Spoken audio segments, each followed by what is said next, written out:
दोस्तों आज के इस वीडियो में हम बात करेंगे पोस्ट ऑफिस की 5 साल वाली जो फिक्स डिपॉजिट है उसके बारे में कंप्लीट इन्फॉर्मेशन और साथ ही साथ जानेंगे क्यों आपको अब नया अपडेट आने के बाद में पोस्ट ऑफिस की इस 5 साल वाली फिक्स डिपॉजिट में अपना पैसा जमा नहीं करना चाहिए। नमस्कार दोस्तों, मेरा नाम है राकेश और आप देख रहे हैं post office pro where finance meets opportunity. तो चलिए आज की इस वीडियो को शुरू करते हैं। तो चलिए सबसे पहले इस पोस्ट ऑफिस की term deposit, time deposit, fix deposit, उसके बेसिक रूल्स की बात कर लेते हैं। तो देखिए यहाँ पे इंटरेस्ट रेट जो है वो 5 साल की एफडी करवाने पे आपको 7.5 यानी कि 7.5% का इंटरेस्ट मिलता है, जो कि क्वार्टरली बेसिस पे कंपाउंडिंग तो होती है और एनुअल बेसिस पे कर दिया जाता है। मतलब हर साल का जो भी इंटरेस्ट बनेगा क्वार्टरली कंपाउंडिंग से वो आपके सेविंग अकाउंट में ट्रांसफर कर दिया जाएगा। दूसरे साल के एंड में दूसरे साल का, ऐसे करके आपको 5 साल का इंटरेस्ट मिलता जाता है। डिपॉजिट अमाउंट की बात करें तो आपको कम से कम 1,000 रुपये से अपना अकाउंट खुलवाना होता है। ज़्यादा अमाउंट की बात करें तो आप कितना भी पैसा जमा करा सकते हैं, लिमिट इसमें कोई भी नहीं है। एक अकाउंट आपने खुलवा लिया तो उसमें एक बार ही आप पैसा जमा करा सकते हैं। शुरू में आपको दोबारा जमा करवाना है तो आप दूसरा अकाउंट खुलवा सकते हैं। ऐसे कितने भी अकाउंट खुलवा सकते हैं। एक अकाउंट के अंदर आप एक बार ही स्टार्टिंग में पैसा जमा करवा सकते हैं।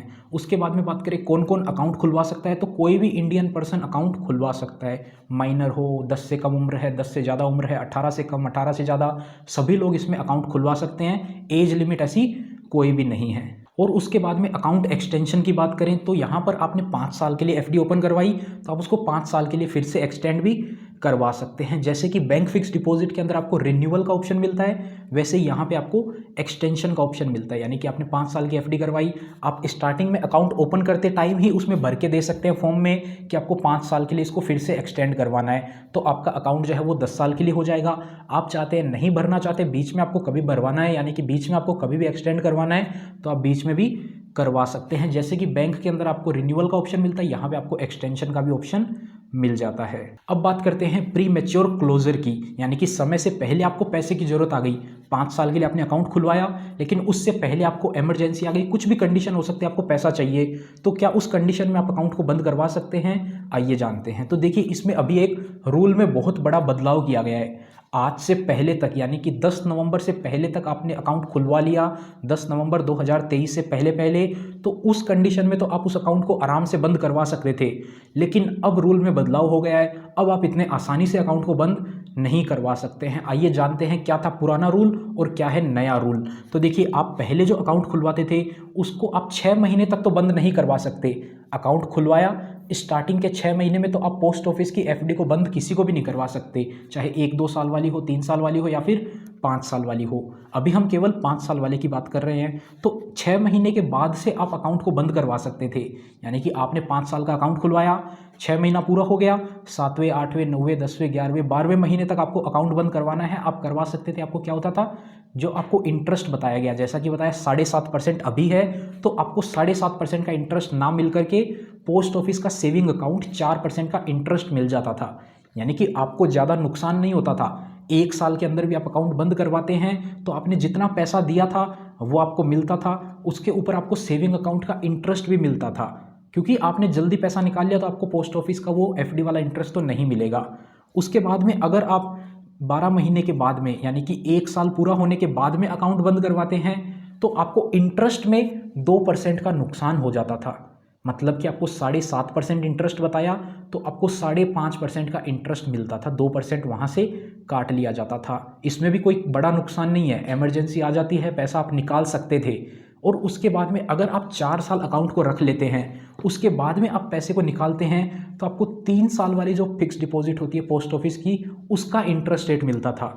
जैसे कि अभी के टाइम में 3 साल वाली जो एफडी है उसका इंटरेस्ट रेट है 7%, 5 साल वाली एफडी का इंटरेस्ट रेट है 7.5%। आपने 4 साल अकाउंट को रखा पूरा, उसके बाद में आपको पैसे की रिक्वायरमेंट आ गई, आप बंद करवाना चाहते हैं 5 साल होने से पहले, तो आपको कितना नुकसान होगा, 0.5% का। 4 साल आपने पैसा रखा तो 4 साल आप कैलकुलेट करेंगे, लगभग 2% का आपको नुकसान होता था इंटरेस्ट के अंदर। और आप अकाउंट को बंद करवा लेते, आपको 7% के इंटरेस्ट रेट से ब्याज भी मिल जाता, आपका पैसा भी मिल जाता था। लेकिन अब जो रूल में चेंज किया गया है, 5 साल वाले अकाउंट को आप 4 सालों तक बंद ही नहीं करवा सकते हैं। यानी कि पहले आप बंद करवा सकते थे, अब तो आप बंद ही नहीं करवा सकते। क्यों? क्योंकि इसके अंदर आपको टैक्स सेविंग का बेनिफिट मिलता है। 5 साल वाली जो एफडी होती है वो टैक्स सेवर एफडी होती है। काफ़ी लोग इसका गलत यूज़ कर रहे थे, अकाउंट खुलवाते, 5 साल की एफडी करवाते, 4 साल पैसा रख के उसको निकाल लेते, उसको उनमें बहुत कम नुकसान हो रहा था। लगभग आपको बताएं तो 1 लाख रुपए के ऊपर आप 4 साल पैसा रखते तो आपको केवल 2,000 रुपये का ही नुकसान हो रहा था। 0.5%, 4 सालों के लिए आपको 2% का नुकसान हो रहा था, यानी कि हर साल 0.5% का लॉस हो रहा था, जिसमें आप टैक्स सेविंग का भी बेनिफिट ले रहे थे। तो ये बहुत कम लॉस था। काफ़ी लोग इसका गलत यूज़ कर रहे थे। 5 साल वाली एफडी ओपन करवा के उसको समय से पहले बंद करवा रहे थे। 5 साल वाली जो एफडी होती है, अगर आपने टैक्स सेविंग पर्पज से ओपन करवाई है तो आप उसको बीच में बंद नहीं करवा सकते थे। पहले ऐसा रूल होना चाहिए था, लेकिन था नहीं, अब ला दिया है। तो अब आप उसको 4 सालों तक तो बंद ही नहीं करवा सकते। उसके बाद में भी अगर आप बंद करवा लेते हैं तो आपको मिलेगा सेविंग अकाउंट का इंटरेस्ट, यानी कि आपको कुल मिलाकर 4% के इंटरेस्ट रेट पे ब्याज मिलेगा। मिलना चाहिए था 7.5% का, क्योंकि आपने 7.5 अभी का इंटरेस्ट रेट है उस पर एफडी करवाई है, तो आपको अब मिलेगा। पुराने रूल के अकॉर्डिंग भी आपको 7% मिल रहा था, अब आपको केवल 4% का मिलेगा। एग्जाम्पल की बात करें, यानी कि 1 लाख रुपए की अगर आपने एफडी करवाई है तो आपको हर साल इंटरेस्ट मिलता होगा। पहले का रूल 7,714 रुपये, 7.5% के इंटरेस्ट रेट से आपको इतना पैसा 4 सालों तक मिलेगा। उसके बाद में आपने क्या किया, एफडी बंद करवा दी। तो अब क्या होता है, इंटरेस्ट तो आपको मिल चुका है, तो इंटरेस्ट आपसे वापस तो लिया नहीं जा सकता, तो आपका जो 1 लाख रुपए प्रिंसिपल अमाउंट है उसमें से ही एडजस्ट कर दिया जाता था। पुराना रूल तो ये था, अभी भी एडजस्ट तो उसी में से ही होगा, लेकिन अब जो है वो आपको केवल 4% का इंटरेस्ट मिलेगा। तो लगभग आपको पहले मिलना चाहिए था। पुराने रूल की बात करें तो आपको 5 सालों का, 4 सालों का इंटरेस्ट बनता है 30,856 रुपये। 1 लाख रुपए के ऊपर बात कर रहे हैं अपन 4 साल के इंटरेस्ट की। अगर आपका पुराना अकाउंट है और आप उसको बंद करवा देते हैं 4 साल कंप्लीट होने के बाद में, तो आपको 3 साल का इंटरेस्ट मिलेगा, यानी कि आपको 7% के इंटरेस्ट रेट से ब्याज मिलेगा, जो हो जाता है 7,186 रुपये। तो 4 साल का आपको वो पूरा मिलेगा। आपको मिल जाएगा पूरा अमाउंट 28,744 रुपये। आपको नुकसान कितना हुआ, 2,112 रुपये का ही लॉस हुआ 1 लाख रुपए के ऊपर 4 सालों में, जो कि लगभग 0.5% आपको बताया था, 2% के आसपास आता है। 1 लाख का 2% लगभग 2,000 के आसपास आपको लॉस हो गया।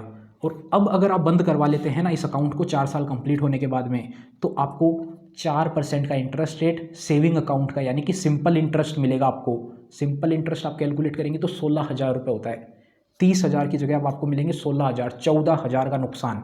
पहले 2,000 का नुकसान हो रहा था, अब आपको 14,000 का नुकसान होगा। तो आप देख सकते हैं 12,000 का डिफरेंस आ गया है। तो इसीलिए अब अगर आप पोस्ट ऑफिस की 5 साल की फिक्स डिपॉजिट ओपन करवा रहे हैं तो ये सोचकर ओपन करवाएं कि अब उस अकाउंट को आप बीच में बंद नहीं करवा पाएंगे। अगर आपके पास कैपेबिलिटी है, आपको पता है कि आप 5 साल तक पैसा रख सकते हैं, तो ही जमा कराएं। अगर आप कोई ऐसे इमरजेंसी फंड के तरीके से पोस्ट ऑफिस की एफडी करवा रहे हैं कि आप सोचे कभी भी इसको पैसा चाहिए होगा, इसको निकाल पाएंगे, तो अब ऐसा नहीं है।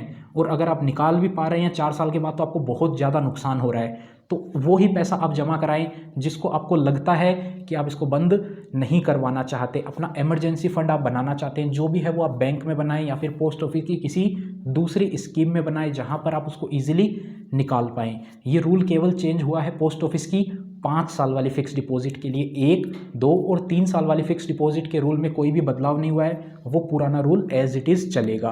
तो इस वीडियो में इतना ही। उम्मीद करते हैं आपको समझ में आ गया होगा क्या रूल में बदलाव हुआ है, और पोस्ट ऑफिस की 5 साल की टर्म डिपॉजिट के बारे में बेसिक जानकारी भी आपको इस वीडियो में मिल गई होगी। ऐसा ही रूल एक सीनियर सिटीजन सेविंग स्कीम में भी हुआ है चेंज। उसके अंदर तो बहुत सारे बदलाव हुए हैं, उसका वीडियो आपको हमारे चैनल पर मिल जाएगा, या फिर आप यहाँ पर क्लिक करके भी वो वीडियो देख सकते हैं अगर आपने अभी तक नहीं देखा है। सीनियर सिटीजन सेविंग स्कीम में बहुत ज़्यादा बदलाव हुए हैं। तो अगर आप एक सीनियर सिटीजन हैं, उस स्कीम में पैसा इन्वेस्ट करने की सोच रहे हैं, तो उसको भी ज़रूर से देख लें। मिलते हैं आपसे फिर किसी नए और इंटरेस्टिंग वीडियो में।